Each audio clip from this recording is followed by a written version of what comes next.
If you're an American, you have no idea how lucky you are to have a First Amendment. And to be honest, as a Romanian, I feel lucky as well because Romanian constitution is inspired by the American one. We also have a First Amendment. And it prevents you from abuses of power like this. Yesterday, we saw a politician, which is a left-leaning politician from the Green Party in Ireland, basically saying that the role of the government is to restrict the rights of the people. And she was very proud about it. And she was saying that we do this for the greater good.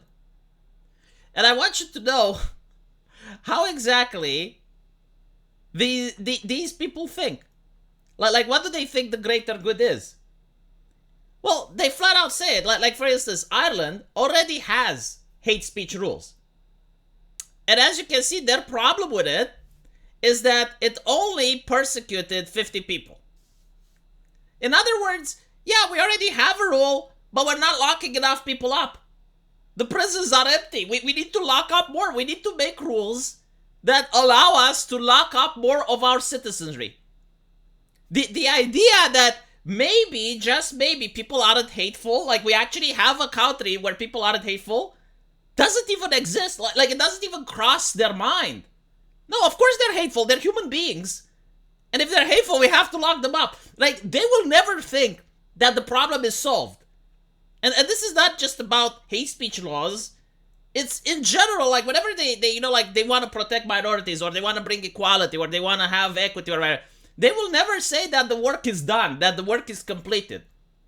Because if they think that the work is completed, then they will pass more legislation to justify more persecution. So, how does the new law look like?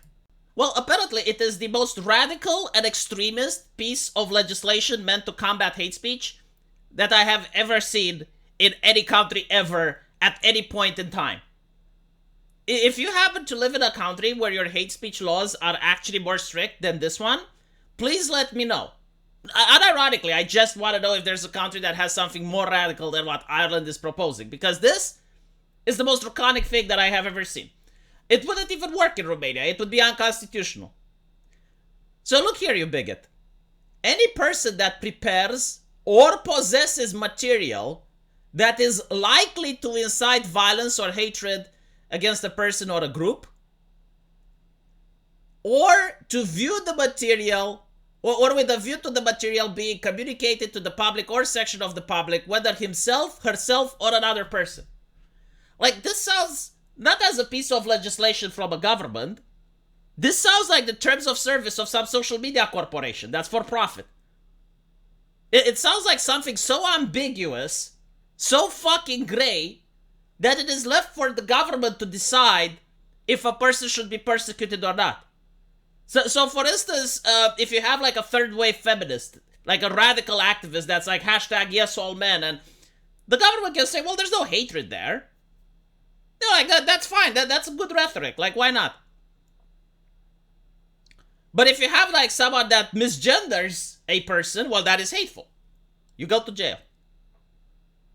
Do you see like the problem with this law? Like it's not strict. It is not something that a person can read and know exactly what it punishes and what it doesn't. It is incredibly ambiguous, exactly like the terms of service of PayPal or YouTube or any other platform, in order to publish some while forgive others for literally the same transgressions. And then you look at it, and the law also doesn't allow criticism of people based on nationality. So nationality is a protective thing. I also love the concept that certain things deserve more protection than others. It reminds me of a medieval time period where noble women have to be protected, but peasant women don't, right? The punishment for defiling a noble woman was usually death, while the punishment for defiling a peasant woman was usually a fine. I mean, you had like a two-tier legislation system for the citizens of the same country, where crimes against nobility would be harshly dealt with and punished, while crimes against the peasantry were usually ignored. This is the new brave world that we're moving towards, where you have like two classes of people. Like, some people get to be protected more than others, even though they all pay the same taxes, or even like some can actually pay more taxes and contribute more to society than others. It doesn't matter. Like if you do not have the correct heritage or you don't present yourself the way that the party wants, you don't get protections. So nationality is now protected, meaning that according to this law, like if you're a lawyer, please tell me if I'm wrong. Read the bill and tell me if I'm wrong. If you criticize the immigration policy, you may actually end up violating the law. You may end up paying a fine, or you may end up going to prison. I remember, like in fact, this is how my country does it right now. Like when we talk about immigration, we don't talk about immigration like as an ambiguous concept. And 10 years ago or 20 years ago, even in the United States, they used to do this. It's like, okay, where are you immigrating from? Like which country? Like some countries may get different statuses. I mean, the United States actually does that.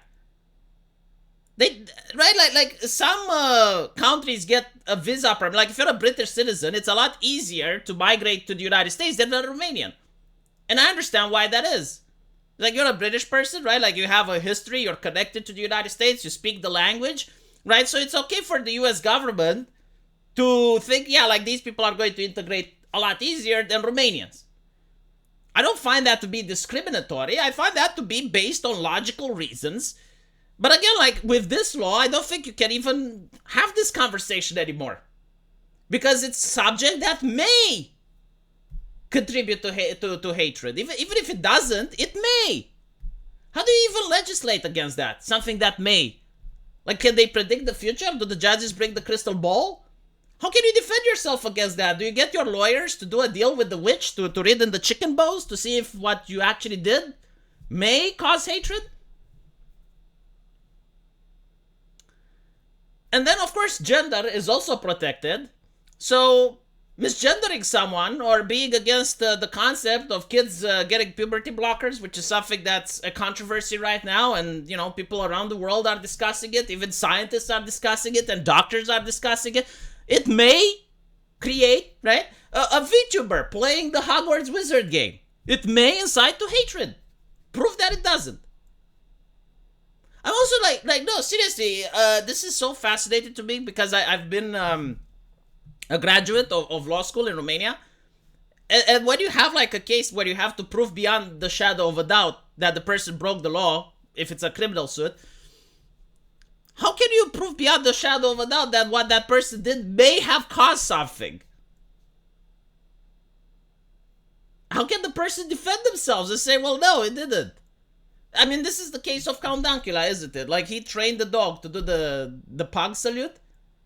And because of that, people say, well, it may have caused hatred. And it's like, well, did it? No, but it may have. Well, how can you say that? Well, I don't know. You need to prove that it didn't.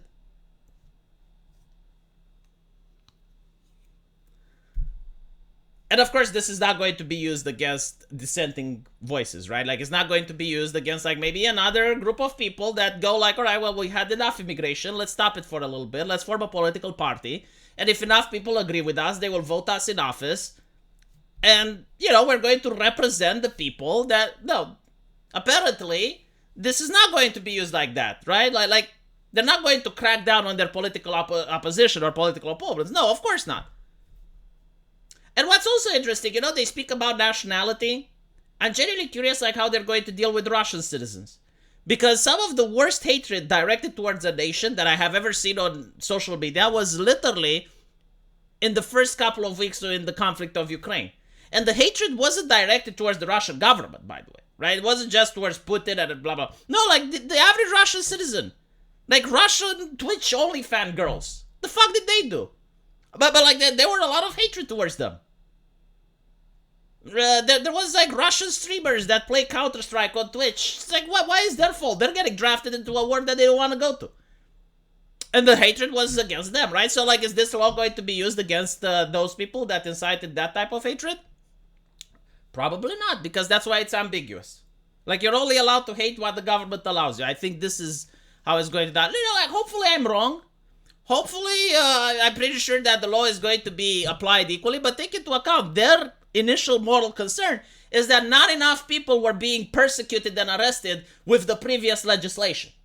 Like not enough imprisonments were done. So now we need to make it so that more people can be imprisoned. Literally, that's what they stated, and I pointed it out at the beginning of the video. Let me know what you guys think, and as usually, I will see you in the comment section. Take care.